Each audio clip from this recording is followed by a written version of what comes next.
If they respond and say yes, then you're dealing with that email and you're getting booked for the gig. If they don't respond in week 1, you've got another automated email going out next week, which is saying, hi, I don't know if you got my last email, but I'd still love to play for you. I live in the same area and want to, I play pop and country music. Just basically reiterate everything here in my prices. Here's a link to my stuff. And then you keep running that for 10 weeks. Oh, that's 2 months, but you'll get enough in the first month from doing that. I had 350 pubs in my list that I would email, and I just found it by zooming into me on the map, going out to like a decent amount, like the county, and just limit yourself to your county, or an hour drive away, and there's so many pubs. Yeah, there's 40-odd thousand in the UK. Yeah, and even in the south where we're from, there's less pubs than there are, say, further up north. So there's definitely more opportunity elsewhere in the UK as well. Yeah, it's all over.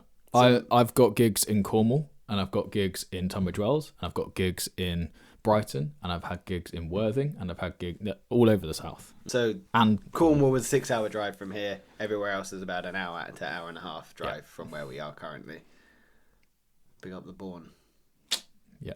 Yeah. So you've got MailChimp, you've got your PA system, you're ready to go. Talk to us about the next step, because really this is the bulk. This is how you are delivering. You're going to make sales. You're effectively closing to get gigs. Talk us through what is important to make you stand out from the rest, because ultimately that's what you need to be doing at this point. If you are all in, you can't just be the same as everyone else that's trying. Yeah. So after you've sent an email or two, you then go to every single one of the pubs. And if you're still not getting any bookings, because they'll come back and they'll say, oh, yes, are you available on this date? And you say yes or no. That's basically how it works. Would you do it for this price? And then it's up to you. You say yes or no. But it's really simple. It's like you've got to look at it as they are booking a musician anyway. Yeah. They might as well book you. You just save them the journey of having to find somebody to book. Like you're doing them a favour. Doing them a favour. So that's a good mindset to have. Is rather than going, oh my God, are they going to like me? It's like, well, I'm doing them a favour. Yeah. Okay. Literally, so reframing. Yeah, but I didn't even see it as it's just obvious to me. It's like, obviously I'm helping you out. Yeah, but I'm trying to help people that maybe might think a little bit more self-deprecating. They're like, oh my goodness, I've got to make this work. But like, actually, rather than I've got to make this work, people need to, I'm helping them. Yeah. Whenever you're getting paid for a service, it's because you're helping them. That's the only reason somebody would pay you. Yeah. Yeah, I was trying to think of a... There's not a counter to that. Don't even try. I was trying, but I couldn't get it. It's like even if you buy a product, it's because it's going to help you one way or another. If I buy a tripod, it's because I need a tripod so that I could do something else. It's supply and demand, isn't it? Yeah. That's exactly what the Wolf of Wall Street said. Sell me this pen. Yeah, literally. Are you in the market for a pen? That's how you get around that, by the way. It's the first question you've got to ask. If they're not in the market, there's no point selling to them. Yes, it's like I'm not knocking on people's doors saying, hi, can you hire me to be your musician? Like, because they're not in the market for that. But pubs are completely in the market. And some of them will come back and say, oh, we don't do music anymore. But like, oh, is there any reason for that? I'd love to, like, give it a trial run again if you want to give it a go. Would you be open to me just doing 1 week? Or do you want... Another thing you can put in the email is I'm looking for regular bookings. However, I wouldn't do that in your first month. I would just get singular bookings, because then you can turn them into regular ones, worst case. But if you've got month 1 and month 2 fully booked, for month 3 I'd say I'm looking for regular bookings from that, because your conversion rate on asking for regular bookings will be a lot lower, but you've only got to get 1 or 2 of them and then you pay your rent. Yes. So what you were talking about there was objection handling. People coming back and saying, we're too busy, we don't have a budget, we don't offer this service. You've got to be able to take no's and spin them around and understand, 1, their reasoning, and 2, then continue to sell to them. Yeah.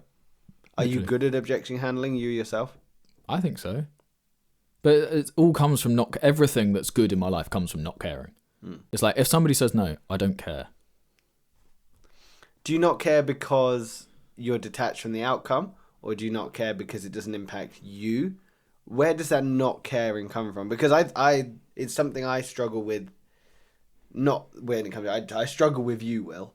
Lots of people do. Yeah, it's valid. But I'm talking about where I struggle to get that mindset. It's like I can understand it, I can intellectualize it, but I can't understand where the seed is. Where that I think I have so much confidence in, if these people aren't the ones that are going to book me, the next person will. Mm-hmm. It's just that. It's arrogance. It's confidence. If you say no, I don't mind, because I'll just email the next person and they will say yes. And if they say no, then the next person will say yes. So it's just confidence that it's going to work. Yeah, maybe it is a mindset thing, But I just convinced myself. It is a mindset thing. That's exactly what it is. Because you've got to the point where, for better or worse, I'm just going to use that term, but arguably it's for the better. You've convinced yourself in every environment that there is someone that will accept your product or accept you as you are, and you're not going to waste time justifying who you are or what you have to someone that doesn't want it. Yeah. Which, when you think about it, is such a good way to live. Because in reality, like, say you want to date someone. This is what I have to offer. And they go, I don't want it. But like, okay, fine. See you later. Yeah. Someone else is going to want this. So why would I waste time on someone that's told me they actually don't want it? You've only got to find one. Yeah, true. Or multiple. Yeah. But ideally one.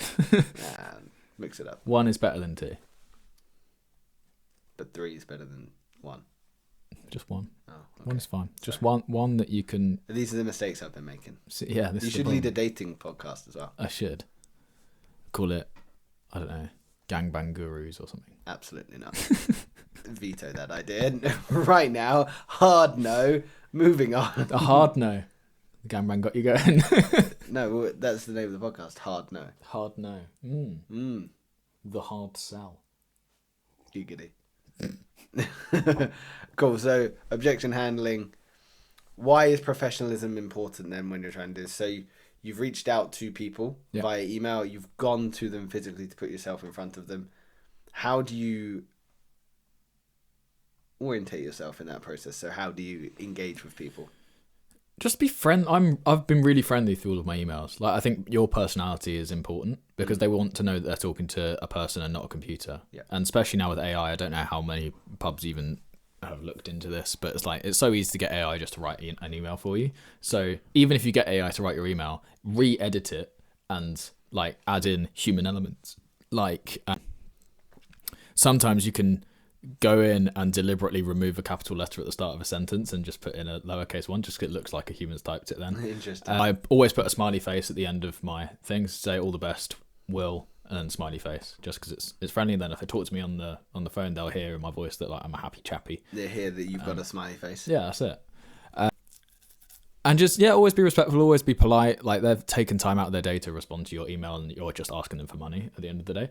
But at the same time, as I say, you're providing them a service. So it's just business. That's all it is. It's great. This is why I love it, because it's two adults that get to have a conversation and you get paid at the end of it. Do you know what I love is people are so scared of having conversations on the phone. So that's why I do day to day. I have conversations with people on the phone. You can tell the people that are comfortable with it versus those that aren't. And it's so funny because some people, great, want to have a conversation. They understand they're dealing with a human, another human on this planet. Mind blowing, right? Whereas some people are like, yeah, no. Jesus Christ. Anyway, so following up is important. Objection handling is important. How are you pricing them, Will? What is important when someone goes, yes, we want to book you? Well, because I put my prices in the reach out email, like we've generally got a ballpark going anyway. I have made the mistake when I first started getting gigs. I used to go into places with my card. That was another thing that I did. I'd just walk around before I even thought about sending emails. I'd just walk around. Why is that a mistake? Because it's too time consuming. You just won't get through enough pubs. Yeah, so if you're talking about making 1,000 in a month, you've got to be really efficient with your time. Yeah. So a mistake you made was being inefficient. Yeah. Okay. What ideally you want to do is select pubs that you know are part of a chain, or like the owner of the pub has like 3 or 4, because then what you'll do is you'll get booked at one week, one the next week, one the next week, one the next, and suddenly just from knowing one guy, you've then got booked for 4 gigs, and that's at least 400 quid. It's like for 8 hours work. Yeah. So you spoke about mistakes there. One mistake you went is going around with your card because it's time consuming. Was there any other mistakes you made? Any other pitfalls you'd recommend people to avoid? Saying yes to 3-hour gigs. Oh my God, could you imagine? They suck. They suck. 3 hours. Is that 3 hours playing, or is that like with a little break in between? I did 2. I don't know what other people do, but I took 2 breaks. I'd take a 3-hour break for that. I did an hour, then 15-minute break, 45 minutes, 15-minute break, 45 minutes. That's how I would do them.